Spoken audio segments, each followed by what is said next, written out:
இறைத்தூதர் ஸல்லல்லாஹு அலைஹி வஸல்லம் சொன்னார்கள், அநீதம் செய்பவனுக்கு இறைவன் அவகாசத்தை அளித்துக் கொண்டு இருப்பான். அவனை பிடிக்க நாடினால், அநீதம் செய்தவனை தண்டிக்க நாடினால் அவ்வளவுதான். தண்டனை கொடுக்கும் வரைதான் அவனுக்கு இரக்கம். தண்டனையை கொடுக்க நாடிவிட்டால் உலகத்திலே அவ்வளவுதான், அழிந்து விடுவான். இறைவனை விட்டு அவனை தப்பிக்க முடியாது என்று இறைத்தூதர் ஸல்லல்லாஹு அலைஹி வஸல்லம் சொன்னார்கள்.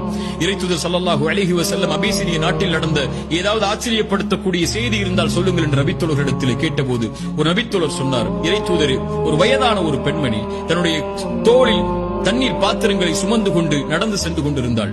அப்போது அங்கிருந்த வாலிபர்கள் அந்த தண்ணீர் பாத்திரத்தை அந்த பெண்ணை இழிவுபடுத்துவதற்காக தட்டிவிட்டு அந்த பெண்ணையும் கீழே தள்ளிவிட்டார்கள்.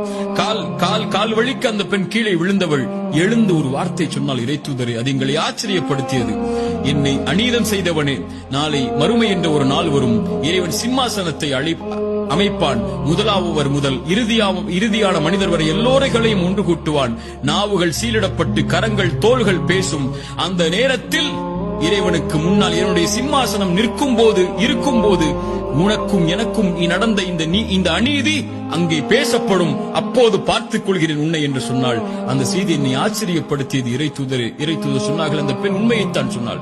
பலமில்லாத அந்த பெண் பலமுள்ள மக்கள் இருக்கும்போது இரக்கம் காட்டப்படாமல் இருக்கும்போது இறைவன் எப்படி அந்த சமூகத்திற்கு இரக்கம் காட்டுவான் என்று இறைத்தூதர் ஸல்லல்லாஹு அலைஹி வஸல்லம் நீதியின் குரலை சொன்னார்கள்.